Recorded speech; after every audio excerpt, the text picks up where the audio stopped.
કેવીની class YouTube ચેનલમાં આપ સરે મિત્રોનું હું દિલથી સ્વાગત કરું છું।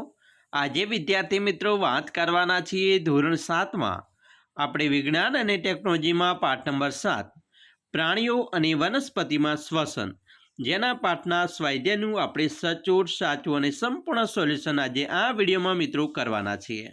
તો ચાલો વિદ્યાર્થી મિત્રો વિડીયોની શરૂઆત કરીએ। તેના પહેલાં તમે ખાસ કરીને ચેનલમાં નવા આવેલા હશો તો મારા વાલા વિદ્યાર્થી મિત્રો ચેનલને અવશ્ય સબસ્ક્રાઇબ કરી વિડીયોને લાઇક અને શેર કરવાનું પણ ન ભૂલતા। ધોરણ 7ની અંદર વિજ્ઞાન અને ટેકનોલોજીમાં પાઠ નંબર 7 પ્રાણીઓ અને વનસ્પતિમાં શ્વસન જેમાં સ્વાધ્યાયના પ્રશ્ન નંબર 1ની વાત કરીશું। કોલમ 1માં આપેલ વિગતોને કોલમ 2 સાથે સરખાવીને જોડકા જોડો। અહીંયા મિત્રો તમને જોઈ શકો છો આ કોલમ 1 છે, કોલમ 2 છે, જેમાં પહેલો પ્રશ્ન છે પર્ણરંધ્ર, તો એમાં આપણો જવાબ આવશે બી બાષ્પોત્સર્જન। બીજું છે જલવાહક પેશી, તો તેની અંદર આપણો જવાબ આવશે ડી પાણીનું વહન। ત્રીજું મૂળરોમ, તેમાં જવાબ આવશે પાણીનું શોષણ। ચોથું અન્નવાહક પેશી, જેમાં આપણો જવાબ આવશે ખોરાકનું વહન। વિદ્યાર્થી મિત્રો તમારે જવાબ આ રીતે લખવાના રહેશે। પ્રશ્ન 2 છે ખાલિયા પૂરો, જેમાં પ્રશ્ન 1 છે હૃદયમાંથી રુધિર શરીરના બધા ભાગો તરફ ખાલિયા દ્વારા વહન પામે છે, તો આપણો જવાબ આવશે ધમનીઓ દ્વારા। બીજું હિમોગ્લોબિન એ રુધિરના ખાલિયાના કોષોમાં હોય છે, આપણો જવાબ આવશે રક્તકણોમાં। પ્રશ્ન 3 ધમની અને શિરાઓ એ ખાલિયાના જાળા સ્વરૂપે જોડાયેલા હોય છે, આપણો જવાબ આવશે કેશિકાઓ। પ્રશ્ન 5 મનુષ્યમાં ખાલિયા એ મુખ્ય ઉત્સર્ગ દ્રવ્ય છે, જવાબ આવશે યુરિયા। 6 પરસેવો એ પાણી અને ખાલિયા ધરાવે છે, તો ક્ષારો। 7 મૂત્રપિંડ એ પ્રવાહી સ્વરૂપે શરીરના કચરાનો નિકાલ કરે છે, જેને ખાલિયા કહે છે, તો મૂત્ર કહેવાય। પ્રશ્ન 8 ઉત્સેદન ખેંચાણ ખાલિયા દ્વારા રચાય છે, જેથી પાણી ખૂબ ચોખ્ખું એટલે કે શુદ્ધિ ઉપર મિત્રો જઈ શકાય છે, બરાબર, તો એમાં જવાબ આવશે બાષ્પોત્સર્જન। હવે પ્રશ્ન 3 સાચો વિકલ્પ પસંદ કરો, જેની અંદર પહેલો પ્રશ્ન છે વનસ્પતિમાં પાણી ખાલિયા દ્વારા વહન પામે છે, 4 ઓપ્શન છે, જેમાં આવશે જલવાહક પેશી દ્વારા। પ્રશ્ન નંબર 2 છે વનસ્પતિને ખાલિયા રાખીને પાણીનું શોષણ વધારી શકાય છે, તો મિત્રો જવાબ આવશે સી પંખા નીચે। પ્રશ્ન 4 વનસ્પતિ અને પ્રાણીઓમાં ઘટકોનું વહન શા માટે જરૂરી છે સમજાવો, તો મિત્રો જવાબ જોઈએ। વનસ્પતિ અને પ્રાણીઓને પોતાનું અસ્તિત્વ ટકાવી રાખવા માટે ખોરાક, પાણી અને ઓક્સિજનની જરૂર છે। સજીવોને આ બધું શરીરના એક ભાગથી બીજા ભાગમાં પહોંચાડવાનું જરૂરી છે। વનસ્પતિ અને પ્રાણીઓમાં ઉત્પન્ન થતા નકામા પદાર્થો એટલે કે ઉત્સર્ગ પદાર્થો શરીરના જે ભાગમાંથી નિકાલ કરી શકાય ત્યાં પહોંચાડવા પડે છે, અને આ બધું કરવા માટે પોષક દ્રવ્યો, ઓક્સિજન, ઉત્સેચકો, અંતઃસ્ત્રાવો અને ઉત્સર્ગ પદાર્થોનું એક સ્થાનેથી તેમના કાર્યક્ષેત્રે પહોંચાડવા તે ઘટકોનું વહન કરવું ખૂબ જ જરૂરી બને છે। પ્રશ્ન 5 છે જો રુધિરમાં રુધિર કણિકાઓ ન હોય તો શું થાય, તો જવાબ જોઈએ। રુધિર ગંઠાઈ જવાની પ્રક્રિયા રુધિરમાં રહેલી રુધિર કણિકાઓની આભારી છે।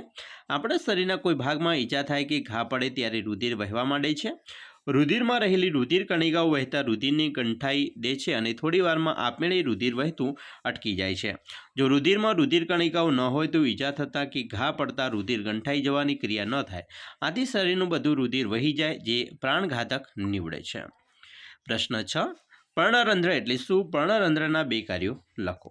મિત્રો અહીંયા જવાબ છે વનસ્પતિના પર્ણોની સપાટી પરના નાના છિદ્રો આવેલા છે, જેને પર્ણરંધ્રો કહે છે।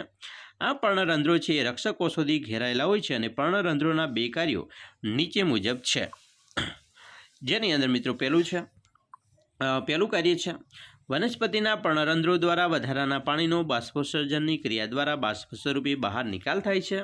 બીજું કાર્ય છે વનસ્પતિની પ્રકાશ સંશ્લેષણની ક્રિયા અને શ્વસન ક્રિયા દરમિયાન પર્ણરંધ્રોમાં વાત વિનિમય થાય છે। પ્રશ્ન 7 શું વનસ્પતિમાં બાષ્પોત્સર્જનની કોઈ મહત્વનો ફાળો છે સમજાવો, તો મિત્રો આપણે જવાબ જોઈએ। વનસ્પતિમાં થતી બાષ્પોત્સર્જનની ક્રિયા વડે વધારાનું પાણી બહાર નિકાલ પામે છે, આથી વનસ્પતિ તથા આજુબાજુ ઠંડક પ્રાપ્ત થાય છે। બાષ્પોત્સર્જનની દ્વારા પાણી બાષ્પ સ્વરૂપે ઉડી જાય છે, ત્યારે ચૂસક પુલ રચાય છે, જેથી મૂળથી ખૂબ ઊંચાઈએ આવેલા પણ સુધી પાણી પહોંચાડી શકાય છે, જે પ્રકાશ સંશ્લેષણની ક્રિયામાં પર્ણોની ઉપયોગી બને છે. મૂળથી પર્ણો સુધી રચાયેલા પાણીનો સળંગ સ્તંભ જમીનમાંથી પાણી અને ખનિજ ક્ષારો દ્રાવણ રૂપે વનસ્પતિના ભાગોમાં પહોંચાડવા માટેનું એક શોષક બળ પૂરું પાડે છે. આમ વનસ્પતિમાં બાષ્પોર્જનનો મહત્વનો ફાળો છે. પ્રશ્ન મિત્રો 8 જોઈશું. રુધિરના જુદા જુદા ઘટકોના નામ આપો. તો મિત્રો જોઈએ જવાબ. રુધિરના ઘટકોની અંદર રુધિર રસ, રક્તકણો, શ્વેતકણો ઉપરાંત રુધિર કણિકાઓ એટલે કે ત્રાકણિકાઓ હોય છે. પ્રશ્ન નંબર 9 છે. શા માટે શરીરના બધા જ ભાગોને રુધિરની જરૂરિયાત રહે છે? મિત્રો એનો જવાબ જોઈએ. શરીરના બધા ભાગોને રુધિરની જરૂરિયાત રહે છે કારણ કે રુધિરમાં ખોરાકના પોષક દ્રવ્યો અને ઓક્સિજન હોય છે, જે શરીરના બધા ભાગોને કોષોની કાર્ય કરવા માટેની શક્તિ પ્રદાન કરે છે. 2. શરીરના ભાગોમાં ઉત્પન્ન થયેલ ઉત્સર્ગ દ્રવ્યોનું વહન રુધિર કરે છે અને તેમને ઉત્સર્જન તંત્રની અવયવો સુધી પહોંચાડે છે. રુધિરમાં ઉત્સેચકો અંતઃસ્ત્રાવ હોય છે, જેને શરીરના બધા જ ભાગોમાં પહોંચાડવાના હોય છે. પ્રશ્ન નંબર 10. રુધિરનો રંગ લાલ શેના કારણે હોય છે? તો મિત્રો જવાબ જોઈએ. રુધિરના રક્તકણોમાંથી હિમોગ્લોબિન નામનું લાલ રંજક દ્રવ્ય હોય છે. રુધિરમાં હિમોગ્લોબિનની હાજરીને લીધે રુધિરનો રંગ લાલ હોય છે.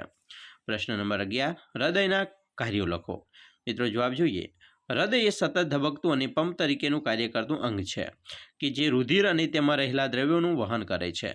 રુધિરના બંને કર્ણકો અને પછી બંને ક્ષેપકો તાલબદ્ધ સંકોચન અને વિસંકોચન એટલે કે શિથિલન પામે છે. જેમાં એક હૃદયના કર્ણકો વિસંકોચન પામે છે ત્યારે શરીરના અંગોમાંથી એકત્ર થયેલ કાર્બન ડાયોક્સાઇડ યુક્ત એટલે કે અશુદ્ધ રુધિર છે મુખ્ય શિરાઓ દ્વારા જમણા કર્ણકમાં આવે છે અને આ સમયે ફેફસામાંથી ઓક્સિજનયુક્ત એટલે કે શુદ્ધ જે રુધિર છે એ ફૂફસીય શિરાઓ દ્વારા ડાબા કર્ણકમાં આવે છે.